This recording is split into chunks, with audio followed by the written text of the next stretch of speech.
안녕하세요. 서바이벌 SF 키트 토끼 한 마리 공상지휘자입니다. 반갑습니다. 반갑습니다.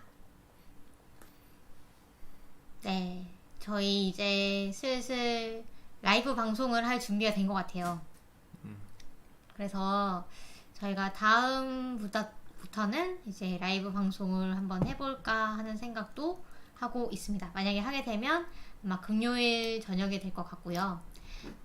그래서 금요일 저녁 몇 시에 하죠, 저희? 8시? 9시? 8시? 8시나 9시 네. 정도? 네, 그때 할 거고요. 저희가 공지를 하겠습니다. 라이브를 할 때. 그래서 라이브는 아마 근데 저희가 라이브를 너무 오래 해야겠네요.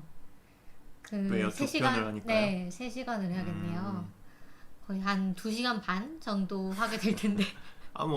네. 네. 라이브 방송 보통 짧게 하진 않는 것 같아요. 아, 그래요? 왠지 모르겠지만 그러면 그냥 편하게 보신다고 생각하시고 뭐 이벤트 같은 거를 해볼까요? 라이브 방송을 시작하는 기념으로 그런 것도 저희가 괜찮겠네요. 있는 네. 후원 구매액으로 들어온 돈을 털어가지고 들어오신 분들에게 뭐 네. 상품을 드린다던가. 네, 그것도 네. 괜찮을 것 같고요. 그래서 저희가 한번 준비를 해보도록 하겠습니다. 많이 들어와 주시면 좋겠습니다. 혹시 한 명도 안 들어오시는 건 아니겠죠? 그럴 수도 있죠. 그럴 수도 네. 있죠. 네. 그렇더라도 저희끼리 뭐, 해야 됩니다. 네. 생방송은 그렇더라도 저희가 네. 네, 열심히 잘 하겠습니다. 그러면 되게 떨리네요. 한다고 생각하니까. 그런가요? 네. 여러분들이 많이 들어오셔가지고 막 채팅도 막 올려주시고 하시면 저희가 막 채팅 올라오는 거 읽으면서 하는 건가요? 재밌겠네요. 너무 재밌겠네요. 네. 그래서 저희가 약간 항상 그 공개 방송 때 느낌이 좀 나는 것 그쵸. 같아요. 네. 저희가 항상 보면 댓글은 많이 안 달아주시지만 공개 방송 같은 거 하면은 좀 반응이 뜨겁더라고요. 그래서 좀 그런 열띤 분위기에서 할 수 있지 않을까라는 생각도 좀 기대도 좀 해보면서 그러나 기대가 크면 실망도 큰 법이기 때문에 너무 크게 기대하지는 않겠습니다. 네. 그렇지만 와주시면 너무 감사할 것 같아요. 그래서 만약에 하게 되면은 저희가 격주로 네. 금요일날 녹음하기 때문에 그러면 격주 방송이 될 것 같고요. 생방에서 보시는 네. 분들은 저희 방송을 좀 더 미리 접해줄 수 있겠네요. 그렇죠. 한 주 먼저 이제 두 편을 한꺼번에 보신다는 이득이라고도 볼 네. 수 있는. 그렇죠. 그래서 단신하고 그 다음에 작품 하나 하고 그런 식으로 진행을 하게 될 것 같습니다. 그러면 저희 오늘 방송을 시작을 해볼까요? 네, 좋습니다.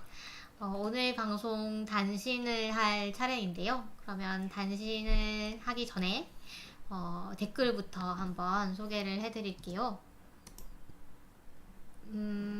화면 전환을 네, 그렇죠.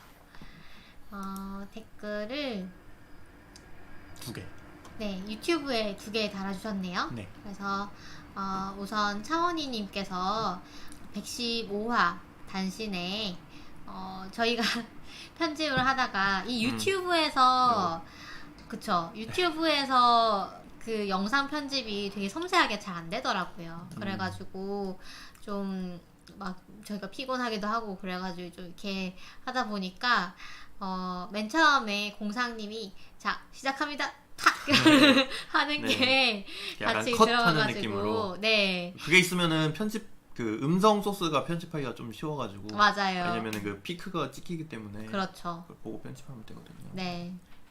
어쨌든 네. 그런 게 들어가 있습니다. 영상에서, 네. 방송의 묘미라고 생각해주시고 네, 뭐 현장성. 네, 앞으로는 편집을 네. 잘 하도록 하겠습니다. 네.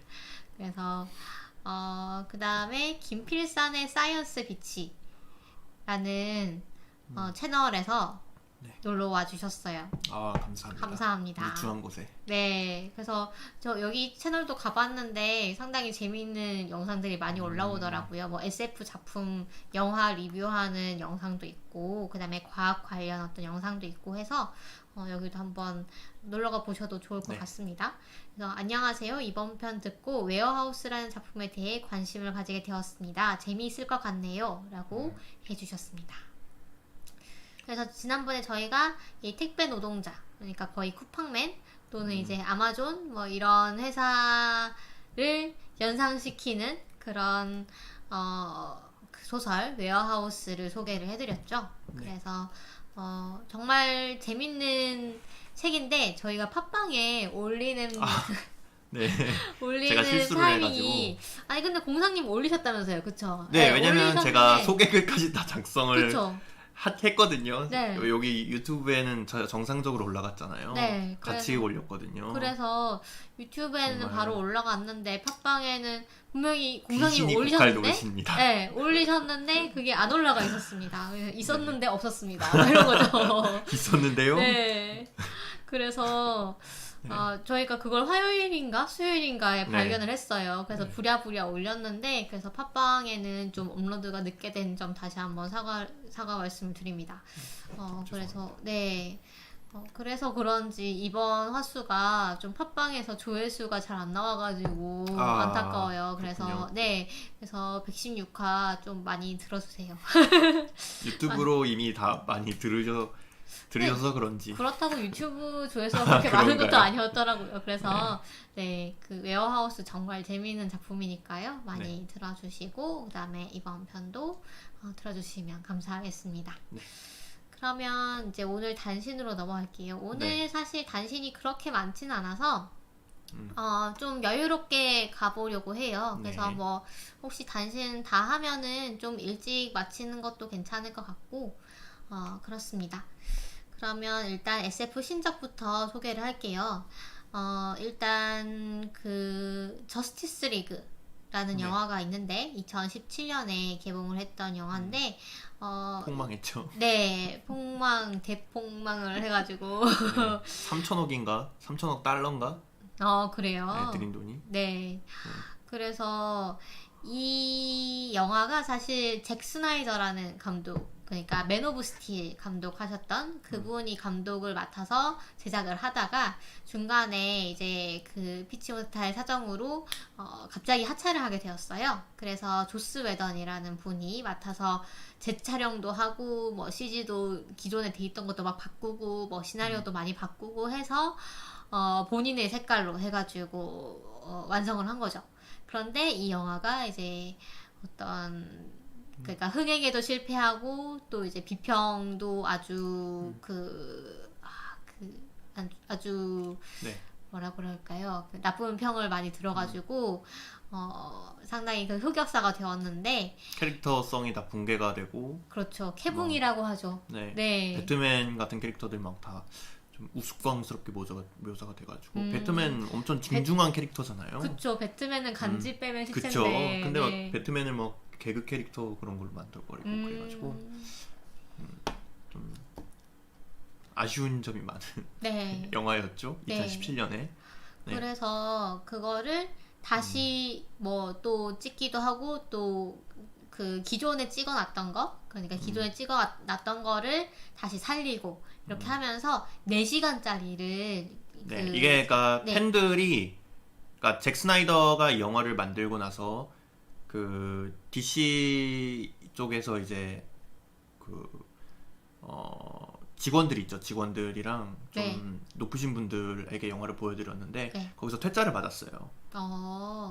그리고 나서 조스 웨던으로 감독이 바뀐 건데 그런 거예요? 네, 그 과정에서 잭 스나이더가 저 높으신 분들한테 너무 간섭을 많이 받아가지고 그거를 이제 그 팬들이 그걸 알았거든요. 그래서 네. 팬들이 우리는 잭 스나이더의 그 저스티스 리그를 보고 싶다. 이런 높으신 분들 간섭한 그런 영화 말고 그렇게 영화 망치지 말고 그 잭 스나이더가 만든 영화를 보고 싶다고 계속 이제 주장을 해왔고 네. 그 막 그 본사 하늘에다가 막 비행기 띄워가지고 잭 스나이더의 잭 스나이더의 저스티스 리그를 공개하라 막 이런 비행기 띄우고 막 그랬거든요. 그래가지고 팬들이 되게 돈이 많네요.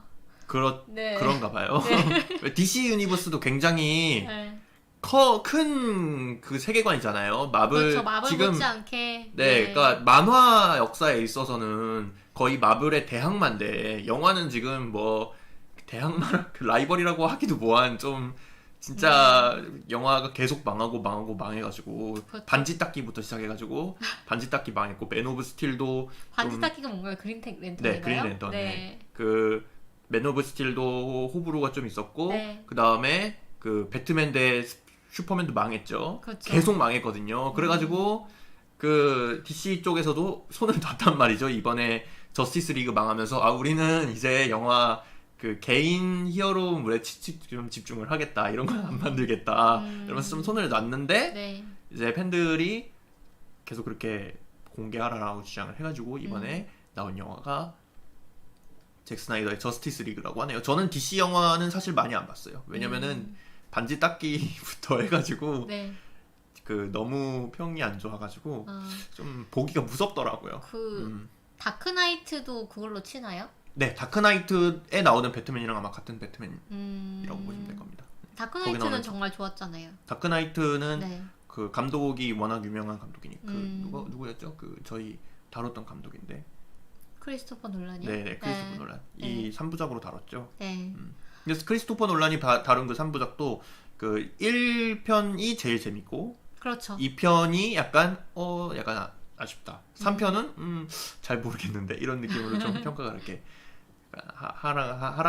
갈수록 하락하는 경향이 그렇죠. 있긴 한데 그렇죠. 그래도 뭐 배트맨 정도는 네. 캐릭터도 굉장히 잘 살려냈고 네. 팬들이 배트맨을 좋아하는 그런 사람들이 좋아할 만한 영화를 만들어냈는데 저스티스 리그는 전혀 그런 기대는 못 미쳤다는 거죠. 원작 팬들이 보기에도 네. 진짜 별로고 캐릭터를 여기... 좀만 알아도 뭔가 네. 캐릭터들이 다 이상하게 묘사가 되는 것 같은 그런 영화를 만들어냈다는 거죠.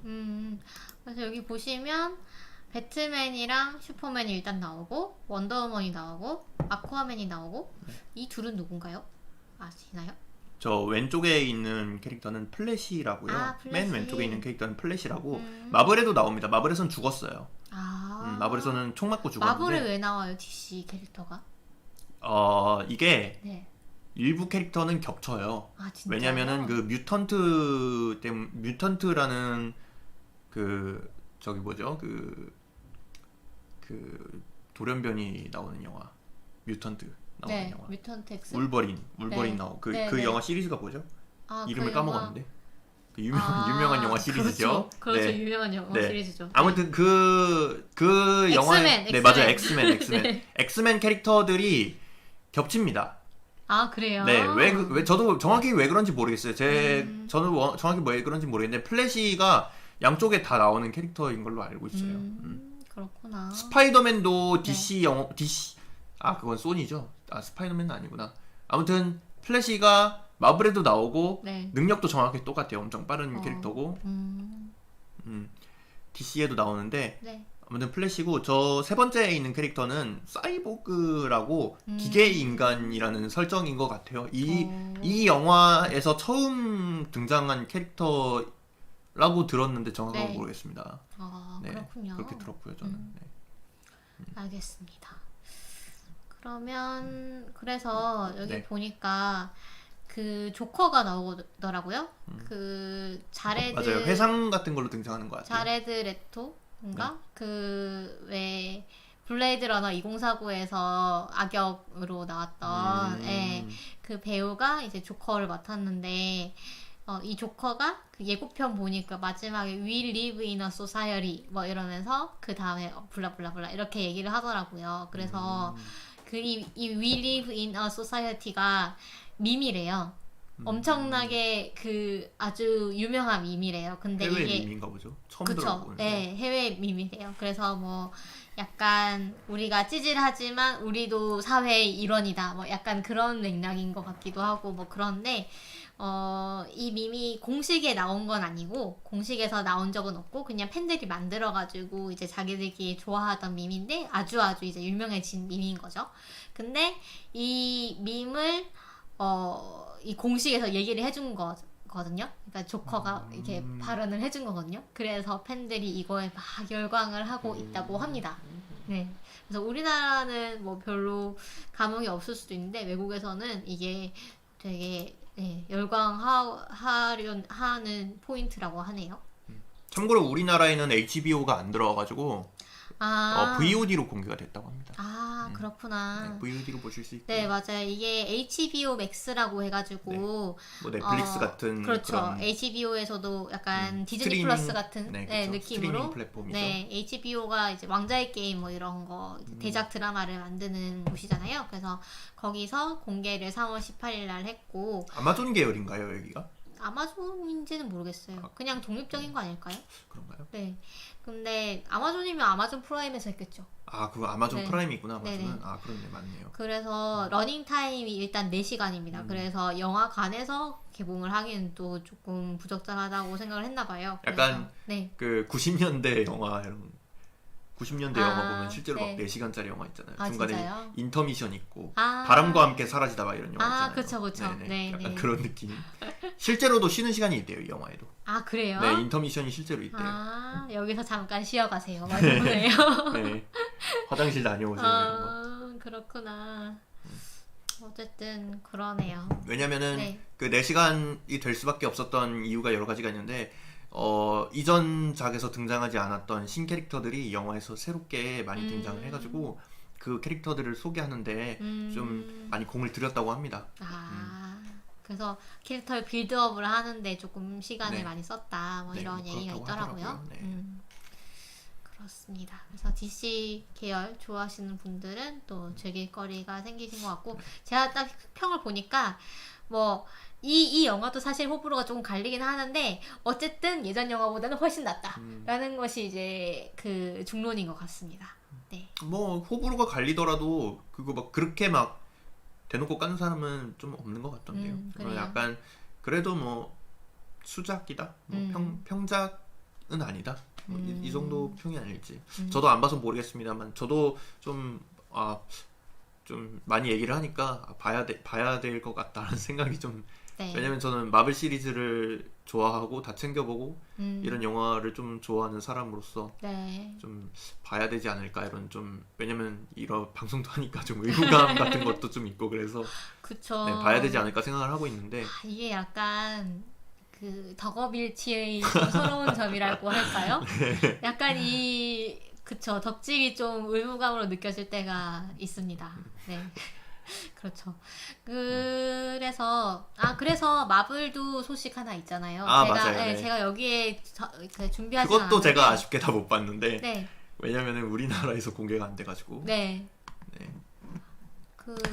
말씀하시죠. 네. 그럼 이어서 마블 소식을 좀 전해드릴까요? 네. 그 완다비전이 네. 드라마죠. 마블에서 공개한 그 디즈니 플러스에서 이제 공개한 드라마인데 네. 완다비전이 끝났습니다. 뭐라 그러죠?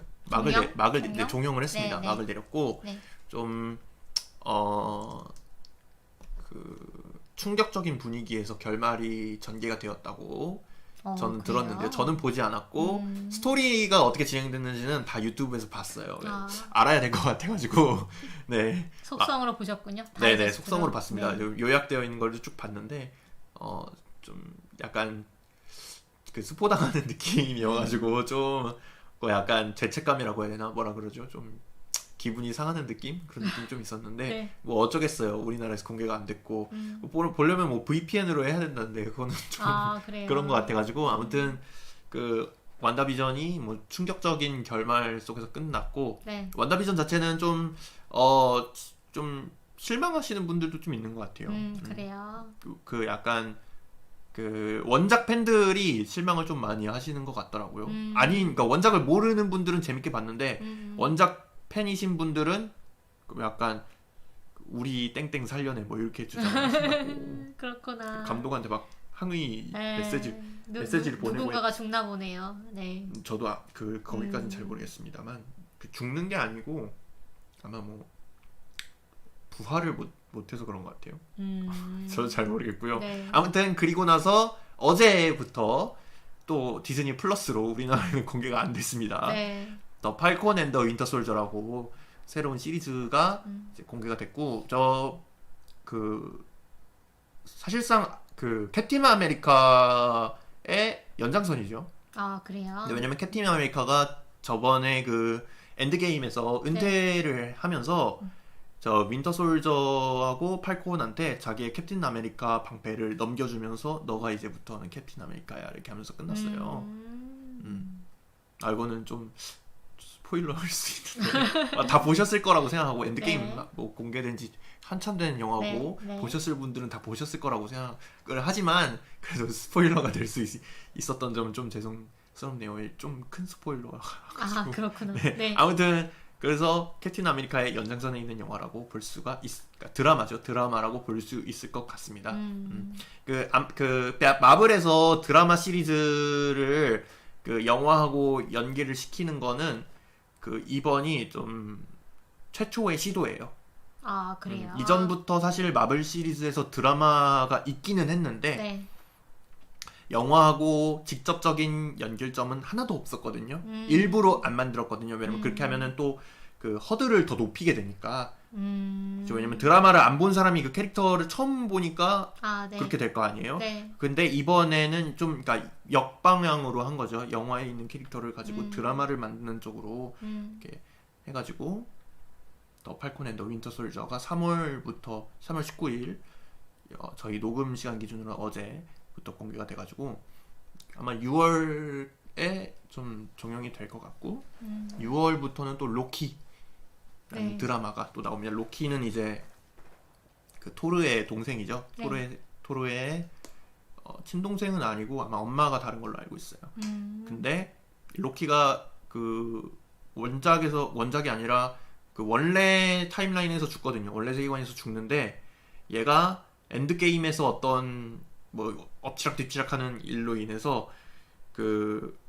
다른 세계의 로키가 막 뭐 분기가 됩니다. 분기가 일어나가지고 네. 그 로키가 겪는 일을 다루는 드라마가 이것도 좀 기대가 많이 돼요. 호호. 로키라는 캐릭터가 굉장히 매력 있는 캐릭터이기 때문에 악당이면서도 굉장히 좀 양면성이 있는. 그쵸. 왜냐면은 로키가 이전부터 유럽 설화에서 장난꾸러기 신 같은 거거든요. 굉장히 독특한 캐릭터고 그래가지고 네. 약간 악역 빌런이면서도 좀 뭔가 좀 선한 면도 가지고 있고 뭐 약간 모순적인 그런 캐릭터여서 제가 좀 저도 좀 좋아하는 캐릭터인데 기대를 많이 하고 있습니다. 우리나라가 아마존 네. 아마존이래 디즈니 플러스가 뭐 들어온다라는 얘기를 듣긴 했는데 네, 뭐 한 6개월 정도 걸린다는 얘기를 전 들었던 것 같은데요. 저희가 아마 얘기를 했었던 것 같아요. 로키는 배우도 상당히 인기가 많잖아요. 톰 히들스턴. 그래서 맞아요. 네, 저도 기다리는 분들이 많을 것 같네요. 마블 시리즈는 안 보셨죠? 네, 저는 어벤져스 제일 처음 거만 봤어요. 아마 그거에 대해서도 굉장히 충격을 좀 충격을 어그로가 끌릴 것 같아요. 네. 아니 왜냐면 마블 시리즈 한국에서 굉장히 흥행을 했고 또 성공을 한 그렇죠. 작품이잖아요. 약간 저희 먹을 친구들도 다 봤더라고요.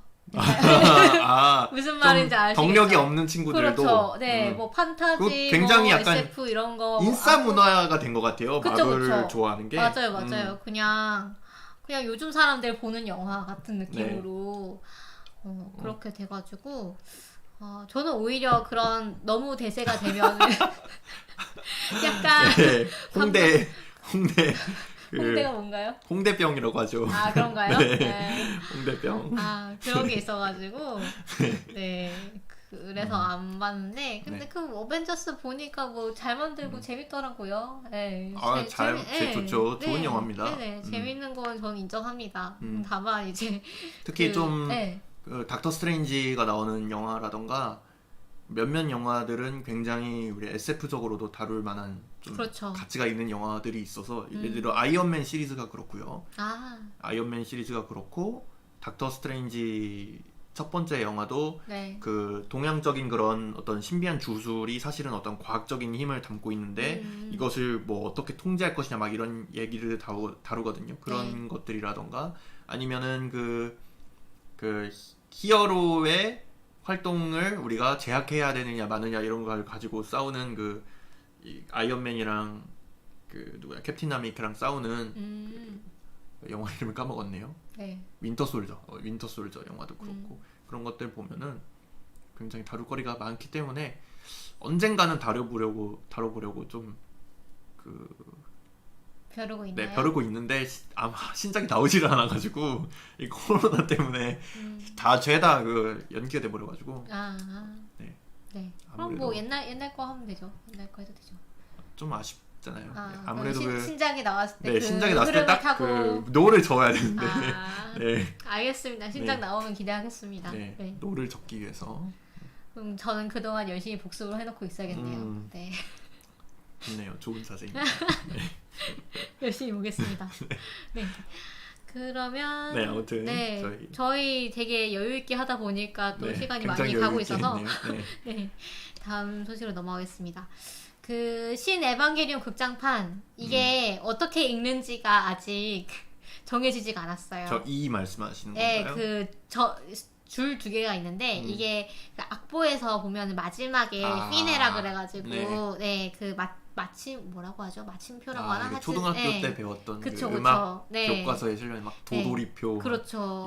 땡땡하고 이렇게 찍찍 거 있으면 막 다시 해라 이런 거. 도돌이표는 이 콜론이 있으면 도돌이표인데 이게 그냥 뭐 이전 시리즈도 뭐 극장판 땡땡 파, 뭐 극장판 땡땡 땡땡 서 뭐 이렇게 한 것처럼 또 그냥 극장판 땡땡 요 줄 두 개 이런 게 아닌가라는 그러니까 추측만 난무하고 있습니다. 그래서 뭐 누군가는 이제 다카포라고 읽었다가 근데 다카포는 사실 저 기호가 아니거든요. 그래서 뭐 그냥 최종장으로 하자 뭐 이렇게 얘기하는 사람도 저 기호가 있고. 뭐 명확한 이름이 있는 게 아닌가 보네요. 네, 그래서 그냥 약간 광고 같은 데 나올 때는 그냥 신 에반게리온 극장판 하고 끝나요.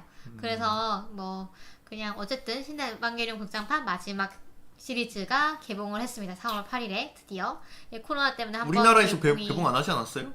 그쵸, 우리나라에서는 안 했죠. 일본에서 했죠. 네, 일본에서 했고요. 그 코로나 때문에 한번 연기가 됐다가 이제 드디어 개봉이 되었습니다.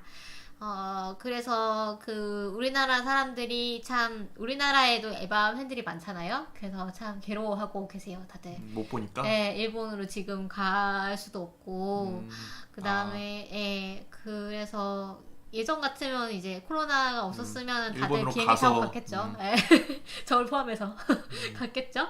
그런데 그럴 수가 없어가지고.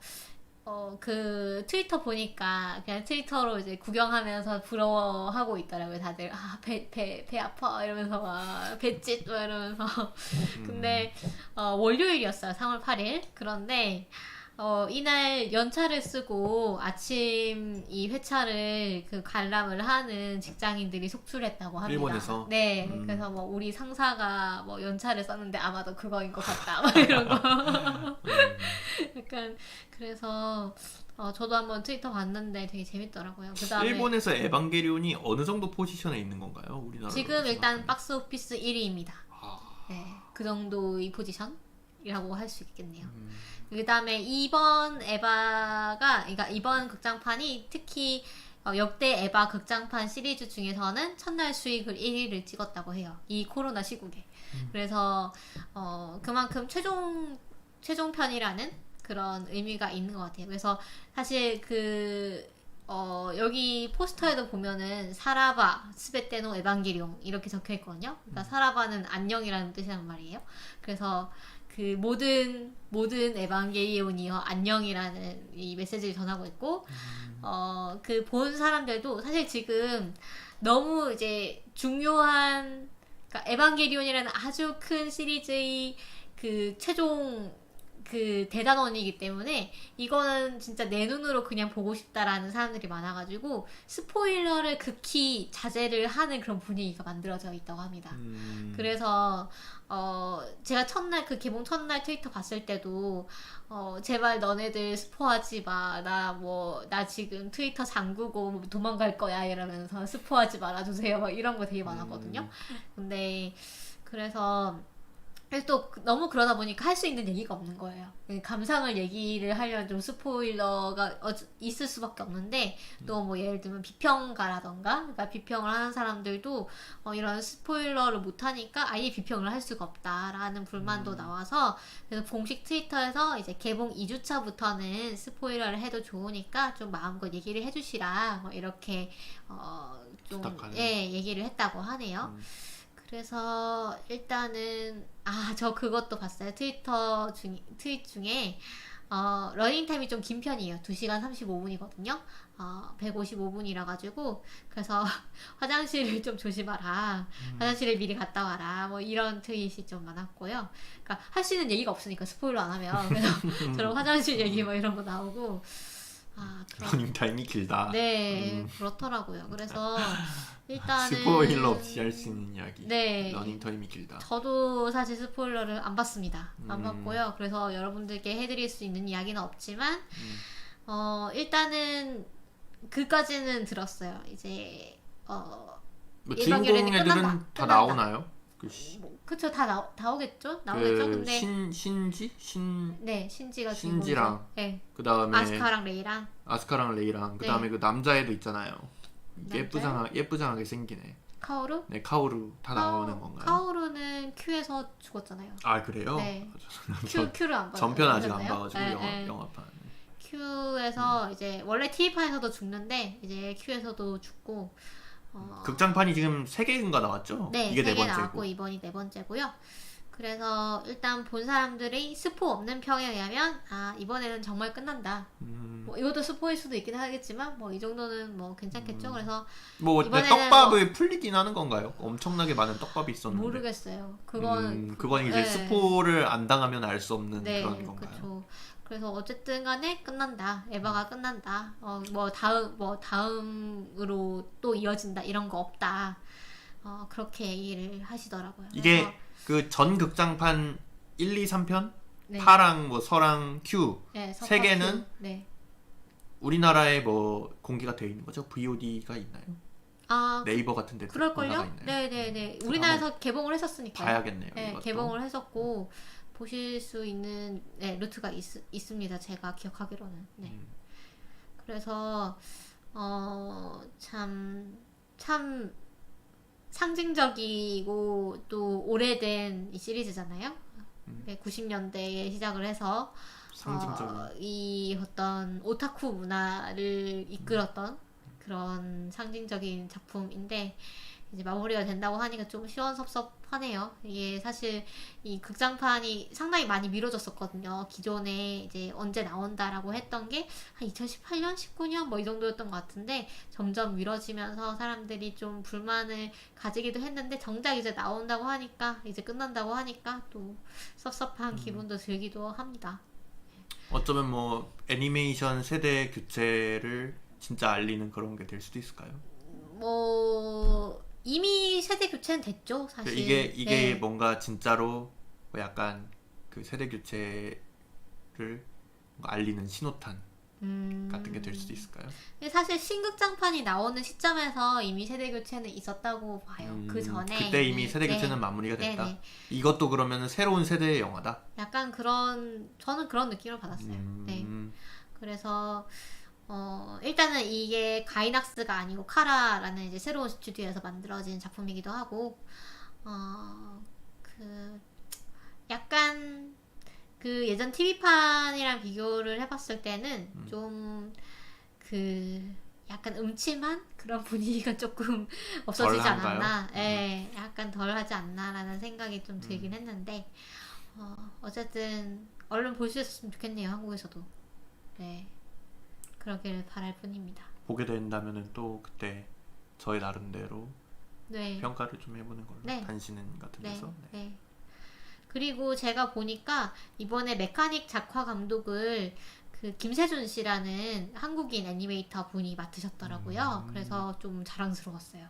이 에바 시리즈의 작감을, 물론 메카닉이지만 메카닉 작감을 우리나라 사람이 맡다니라는 생각이 들면서 이 김세준 씨가 정말로 좀 활약을 많이 하고 있더라고요. 그래서 건담 시리즈도 이제 새로 나온 시리즈에서 작화 감독을 맡으시고, 그래서 상당히 그 이 메카닉 액션을 아주 찰지게 연출하기로 유명하시대요. 그래서 그 부분에도 좀 주목을 하시면 좋을 것 같고요. 이 포스터는 이제 어젠가 오늘인가 새로 공개된 포스터예요. 원래는 이제 여기에 그 사람이 없었나? 사람이 2명밖에 없었나? 뭐 그랬는데 그 에반게리온에 나오는 캐릭터 전원이 포스터에 나와 있는 그런 포스터가 새로 공개가 되었습니다. 그래서 어쨌든 빨리 보고 싶네요. 그리고 저희 SF 신작 소설들 조금 소개를 하려고 하는데요. 일단 4월 5일에 출간 예정이라서 조금 멀긴 한데 일단 그 책 정보가 올라와가지고 소개를 드립니다. 조광희 작가님의 인간의 법정이라는 책인데요. 리셋이라는 그 작품으로 벌써 이제 SF 작가로 데뷔를 하셨던 분이고, 이번이 2번째 작품이시고요. 인간, 안드로이드, 동물에 관한 이야기라고 소개를 하고 있어요. 그래서 주인을 살해한 안드로이드가 법정에 서는. 그래서 저는 약간 그 SF8에 이런 그 문소리 배우가 나왔던 그 에피소드가 이런 거였잖아요. 약간 아니지. 맞나? 그거 좀 다르네요. 그건 이제 머릿속에서 이제 인간을 없앴던 에피소드였잖아요. 기억 안 나시나요? 네, 머릿속에서 인간을 없앤 에피소드. 그러니까 문소리 배우가 했던 역할에 아들이 있는데 아들이 이제 자기 아들이 아니게 된 거예요. 그 인공지능이 얘를 먹어버려가지고 그런 에피소드가 있었죠. 그래서 뭐 얘를 살인죄로 뭐 해야 되냐, 뭐 얘는 아들이 맞냐, 뭐 이런 얘기가 있었죠. 어쨌든 그래서 이분 보니까 이 조광희 작가님이 변호사세요. 변호사이시고 또 영화 제작자이시기도 하고, 그래서 이제 이 법정물을 또 더 잘 쓰실 수 있는 게 아닌가라는 생각도 들고, 그래서 좀 이런 안드로이드를 이제 인간으로 인정할 것인가 말 것인가 뭐부터 시작해서 이렇게 뻗어나가는 어떤 철학적인 고민들을 좀 많이 담은 책이지 않을까라는 생각이 듭니다. 저는 약간 그 매트릭스 애니메이션도 생각이 났고. 애니매트릭스요? 네네. 이 얘기를 들으니까 애니메이션 매트릭스에서 네. 그 실제로 그 얘기가 나오지 않나요? 어떤 얘기가? 로봇이 사람을 죽여가지고 네, 맞아요. 법정에 서는 그 장면이 첫 번째 에피소드에 있었던 것 같아요. 맞아요. 좀 지나가긴 하지만 그 저희 다뤘던 그 카페에 나오는 애니메이션도 생각나요. 카페? EV 시간이요? 네네, EV 시간도 생각나고 그러네요. 네. 그렇습니다. 그리고 또 신작은 머더봇 다이어리가 드디어 완결이 되었습니다. 4권으로 완결이 되는데요. 그래서 처음에 이제 시스템 통제 불능이라는 그 에피소드로 시작을 해서 인공 상태, 로그 프로토콜, 그리고 마지막으로 탈출 전략이라는 책이 나왔습니다. 그래서 마샤 웰스의 작품이고요. 고관님이 옮기셨고, 그 다음에 알마 출판사에서 출판이 되었습니다. 그래서 이 머더봇 다이어리 시리즈가 2018년부터 19년에 이제 휴고상이랑 네뷸러상이랑 로커스상을 휩쓸었다고 해요. 그래서 꼭 저도 읽어봐야지 하고 아직 못 읽고 있지만 읽어보시면 좋을 것 같고요. 그래서 여기 보면 주인공이 이제 살인봇인데 인간을 보호하는 임무를 맡았지만 자신을 제어하는 장치를 해킹한 뒤에 자유의지를 갖게 된 안드로이드라고 하네요. 그래서 이 좀 약간 로봇의 성격이 좀 특이한 것 같아요. 약간 뭐라고 할까요? 좀 내성적이고 약간 음울하고 좀 본인 좀 연민하는 마음도 있고 또 염치가 있는 로봇이고, 그래서 일단 그 책 발췌된 부분, 뭐 책 속으로 뭐 이런 거를 보니까, 일단 문체는 좀 되게 경쾌한 것 같아요. 경쾌한 느낌이고, 그럼에도 불구하고 그 속에 약간 뼈가 있는 그런 느낌의 소설일 것 같습니다. 그래서 책도 되게 이뻐요. 이쁘죠. 그러게요. 네. 그래서 이 시리즈가 이 알마 출판사에서 이렇게 나오는 시리즈가 있거든요. 그 시리즈 이름이 뭐더라? 이 P라고 적혀 있잖아요. 이 네. P라고 적혀 있는 이 시리즈가 이렇게 좀 책이 이쁘게 나오는데, 그래서 좀 소장 가치도 있는 그런 책이라고 생각이 듭니다. 그 다음에 넷플릭스의 더 원이라는 시리즈인지 영화인지 제가 잘 모르겠는데, 넷플릭스의 더 원이라는 이 컨텐츠의 원작 소설인 더 원이 출판이 될 예정입니다. 3월 25일 날 얼마 안 남았네요. 다산 책방에서 출간이 될 예정이고, 존 마스가 지었고 강동현님이 옮긴 소설입니다. 그래서 이게 DNA 매치를 통해서 운명의 연인을 만나는 게 당연시 되는 그런 세상에서 벌어지는 일이에요.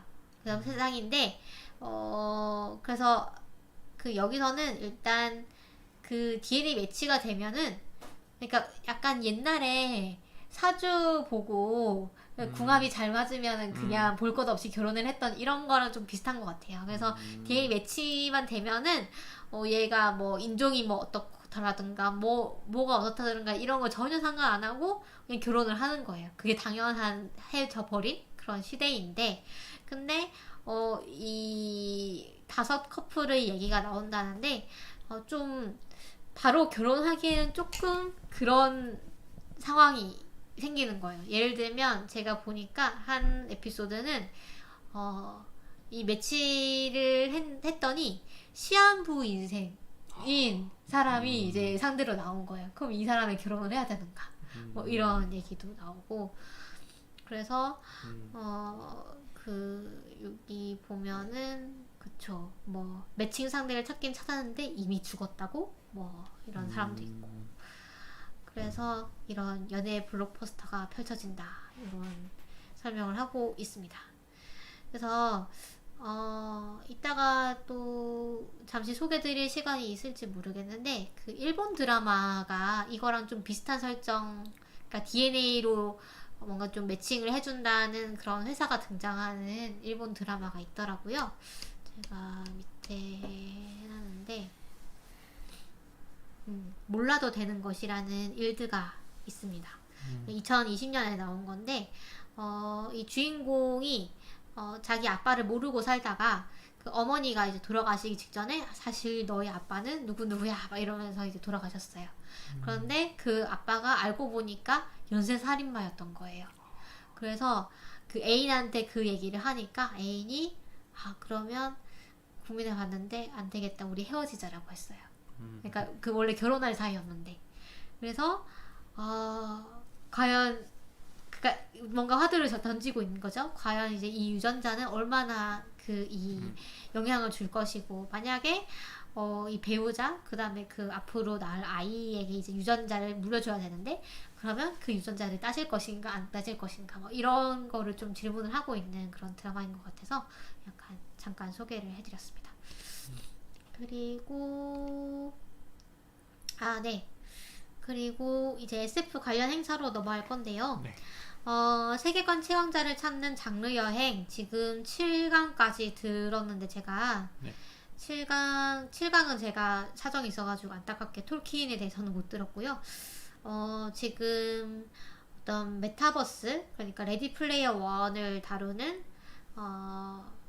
그 게임 연구자 권보현님의 그 강의, 그 다음에 로봇 삼원칙에 대해서 박상준 대표님의 강의 죄송합니다.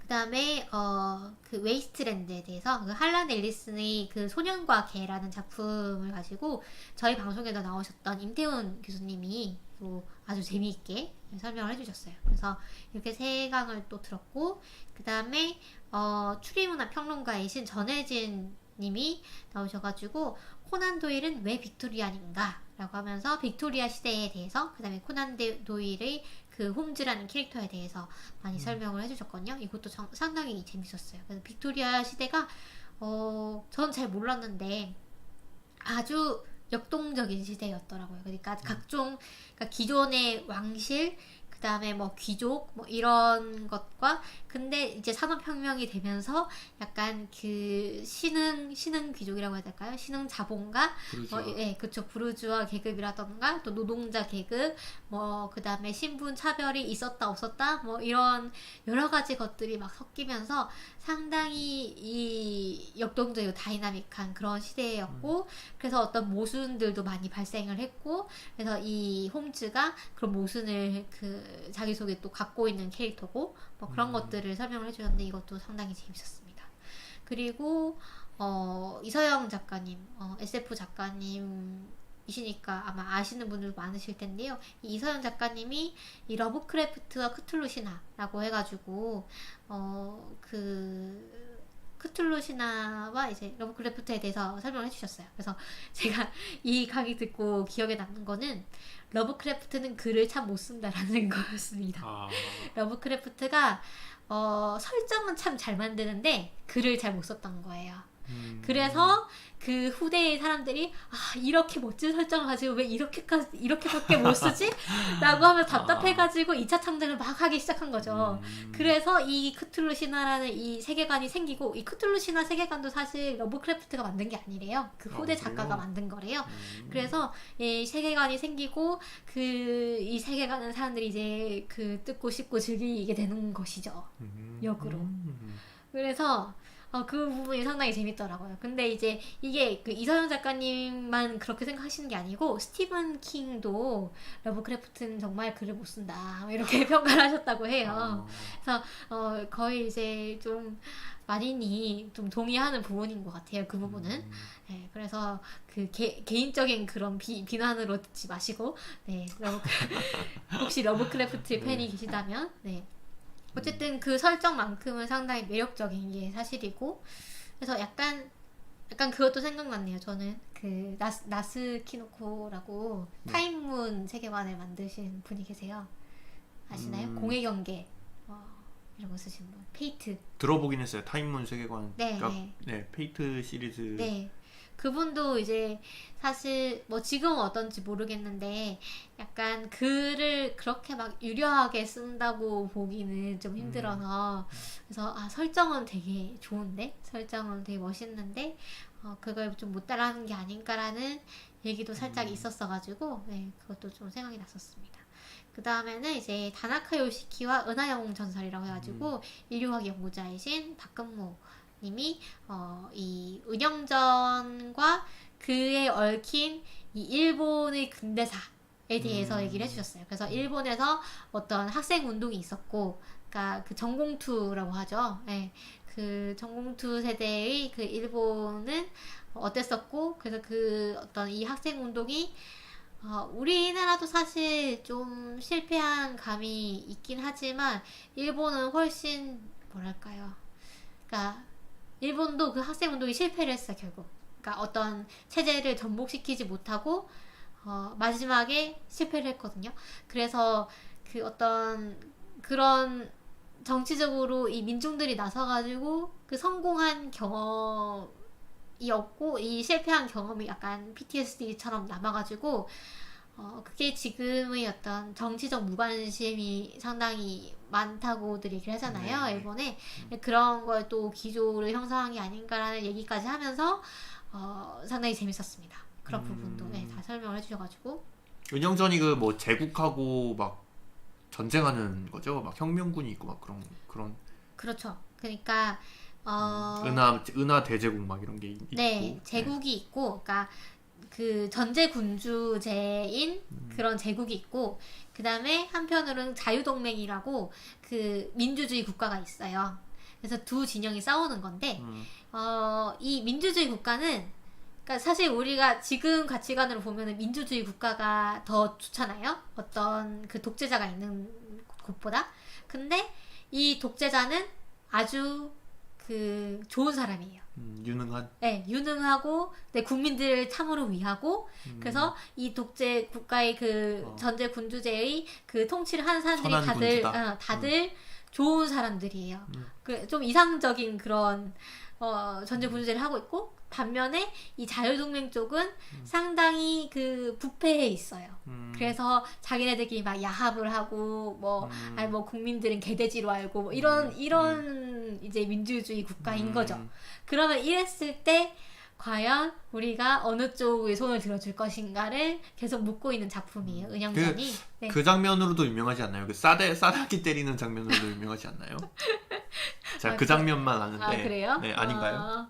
잘 모르겠어요. 그 만화 얘기하시는 건가? 애니메이션이었던 것 같은데. 애니메이션에서요? 네. 정신 차리라고 이렇게 싸대기 때리는 장면을 봤던 것 같아요. 그게 은영전인지 아닌지 정확하게 모르겠네요. 네. 어쨌든 그래서 소설로 먼저 나왔었고 그 다음에 애니메이션으로도 만들어졌고 최근에도 애니메이션으로 리메이크가 돼가지고 또 인기를 끌고 있는 작품입니다. 그래서 상당히 일본 사회에도 상당히 많은 영향을 미친 작품이고 또 그 일본의 당대의 시대 상영으로부터도 많은 영향을 받은 작품이라 가지고 이렇게 보니까 재밌더라고요. 그래서 제가 간단히 어떤 얘기를 들었는데 3회차를 보시면 데즈카 오사무와 생명과 평화의 세계관 이거 너무 재밌을 것 같지 않나요? 그래서 그 다음에 제프 벤데미와 소멸의 땅, 윌리엄 깁슨과 사이버 해방전선, 좀비 연대기, 살아있는 시체들의 밤부터 라오어 2까지 이렇게 재밌는 강의가 3월 28일 날 남아 있습니다. 그래서 저는 또 열심히 재밌게 듣고 여러분들께 또 소개를 해드리도록 하겠습니다. 그리고 서울시립미술관에서 전시가 있습니다. SF 2021 판타지 오디세이 라는 전시가 3월 23일부터 5월 30일까지 있고요. 무려 듀나 작가님, 김보영 작가님, 배명훈 작가님이 참여를 하십니다. 그러니까 이분들 외에도 이제 많은 아티스트들이 참여를 하시는데요. 이 전시의 내용이 어떤지는 사실 김보영 작가님도 잘 모르신대요. 그래서 가봐야 알겠지만 일단 김보영 작가님은 그 SF 거장과 걸작의 연대기에서 그 SF사의 주요 작품의 문구를 인용하고 해설을 넣어서 보내셨다고 합니다. 그래서 어떤 전시가 될지 일단 전시 설명을 보면 20세기 과학기술의 발전과 함께 본격적으로 부상하며 인류의 상상력을 다각도로 확장시킨 SF의 다양한 장르적 스펙트럼을 시청각 이미지와 텍스트를 통해서 실험해보는 전시라고 하네요. 그래서 전시 오픈을 하면은 좀 가보고 싶습니다. 한 2달 동안 하니까요. 네, 여러분들도 서울 가실 일이 있으시면 저희는 이제 지방러니까 지방러의 입장에서 얘기를 한다면 서울 가실 일이 만약에 생기신다면 들러보셔도 좋을 것 같습니다.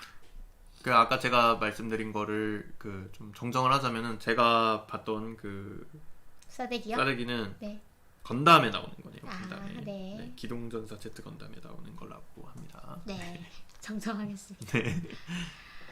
그리고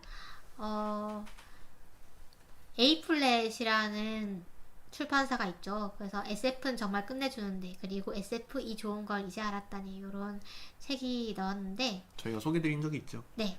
그래서 이 A플랫에서 이 심한선 작가님 그리고 이영희 작가님을 모시고 클럽하우스에서 북토크를 했었다고 합니다. 3월 19일에 북토크를 했었다고 하는데 너무 재밌었을 것 같은데 저는 아이폰이 아니기 때문에 참가를 못했죠. 어쨌든 간에 이런 행사가 있었다라는 거 말씀드리고요. 그 다음에 김초엽 작가님이 김원영 변호사님과 함께 사이보그가 되다라는 책을 내셨었죠. 그래서 라이브 북토크를 카이스트 학생들과 함께 좀 대담을 하는 걸로 해가지고 북토크를 3월 18일에 했었습니다. 그래서 다시 보기도 지금 되니까요. 제가 유튜브 링크 남겨놓을 테니까 한번 관심 있으시면 보셔도 재밌을 것 같아요. 그러니까 장애인을 위한 기술이 왜 이 시혜적이지 않은 방향으로, 그러니까 어떻게 하면은 좀 더 정말로 장애인을 위한 기술로 이제 발전할 수 있을까, 또 어떤 시선들이 또 필요할까에 대해서 이야기를 나누는 시간이었던 것 같아요. 제가 잠깐 봤는데 네. 저 수화 통역이 굉장히 인상적이더라고요. 그쵸, 수화 통역이랑 문자 통역이 제공이 되죠. 네. 네. 굉장히 그거 커다랗게 돼 있어가지고 네. 보기도 편하고. 네, 보기 편하고. 네. 굉장히 인상적이었습니다. 그렇죠. 그래서 김추혁 작가님이 출연하시는 좀 강연이나 뭐 이런 곳에는 거의 항상 이 문자 통역이나 수화 통역을 좀 요청을 하시는 것 같아요. 그래서 좀 바람직한 것 같습니다. 저는. 네. 좀 더 많은 사람들이 이렇게 정보에 접근할 수 있어야 더 좋은 세상이 되겠죠. 그 다음에 NK 재민신, 그 부서진 돼지 3부작으로 유명하신 분이죠. 이분 작품도 저 읽어야 되는데 하면서 계속 읽고 있는데, 이분의 데뷔작인 유산 3부작이 드라마화가 제작이 결정이 됐다고 해요. 그래서 황금가지에서 이 유산 3부작도 소설 계약을 맺었다고 하니까 이 작품은 SF는 아니고 판타지인 것 같아요. 그래서 뭐 태초에 발생한 새 신, 밤, 빛, 황혼, 이 새 신과 그 다음에 그들의 후손, 인간과 데몬을 둘러싼 장대한 사랑과 전쟁 신화 판타지라고 하네요. 약간 디아블로 시리즈, 블리자드사의 디아블로 시리즈가 생각나는 그런 약간 세계관이기도 하네요. 그래요. 네. 그렇습니다. 그래서 여기까지 말씀을 드렸고요. 네. 그다음에 이거는 공상님이 뭐 말씀해 주셔가지고 살짝 넣었는데, 블랙 썸머에 네. 그 왜 예전에 저희 로스트에 보면은 왜 행복할 수 없어 네 하시는 분이 계셨잖아요. 근데 그분은 한국 캐릭터고, 그러니까 한국인 캐릭터고, 그다음에 영어를 못한다는 설정인데 한국말까지 못하는 캐릭터여가지고 한국말을 유려하게 할 줄 아는 건 아니었죠. 네네. 그래서 좀 이제 웃긴 포인트가 되었는데, 이번에 넷플릭스에서 그 좀비 미드 블랙 서머, 사실 나온 지 좀 된 미드이긴 한데 여기에는 한국말만 하는 캐릭터가 있다고 하네요. 네. 그리고 한국말 잘하신다고 합니다. 약간 그 뭐 영어를 못하는 것이 약간 컨셉인 그런 캐릭터인 것 같아요. 저희가 그 드라마를 아직 본 건 아니라서. 그래서 우경선이라는 캐릭터인데 크리스틴 리라는 한국계 캐나다인 배우가 이제 연기를 했다고 합니다. 그래서 탈북자고 어머니를 만나기 위해서 살아남으려고 한다는 설정인데 문화어를 쓰진 않고 표준어를 쓴다고 하네요. 아쉽게도. 그러면 여기까지 그래도 뭐 1시간을 저희가 다 채웠네요. 그러게요.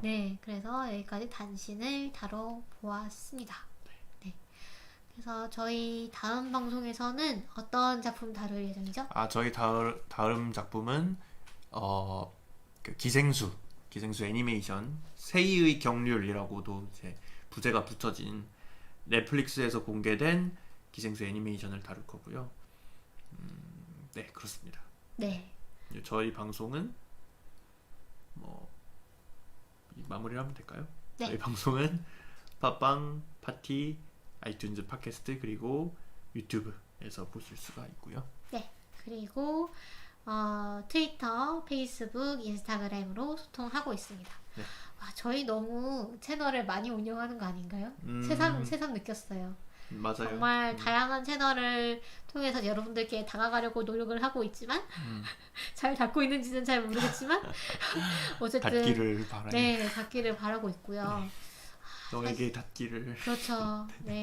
사실 저희가 좀 인기가 많으면 그 채널을 조금 축소를 해도 괜찮을 것 같은데 아직까지 저희의 그 선택과 집중을 해야 될 것인가. 저희의 인지도는 아직 한 줌이기 때문에 좀 더 홍보에 그 좀 방점을 찍어보도록 하겠습니다. 그러면 여러분 한 주 동안 또 잘 지내시고요. 이제 드디어 봄이 온 것 같아요. 그래서 벚꽃도 피기 시작하는 것 같고요. 남쪽 지방은 벌써 벚꽃이 피었답니다. 그래서 날씨도 뭐 지금은 다 코트를 입고 그러죠. 그렇죠. 패딩을 벗고 이제 코트를 입는 시기고 점점 이제 또 자켓을 입는 시기가 오겠죠. 그래서 네. 봄이 되면 좀 간질간질하고 그런데 예, 여러분 이제 환절기에 또 감기 조심하시고요. 네. 맞아요. 감기 걸리면 또 지금 같은 상황에서는 굉장히 좀 곤혹스럽죠. 그렇죠. 불편하죠. 네. 그래서 그러면 다음 주에 저희 다시 뵙겠습니다. 네. 다음 주 기생수 애니메이션 보고 오시면 더 재밌으실 것 같아요. 네. 네. 그러면 여러분 다음 주에 만나요. 다음 주에 봐요.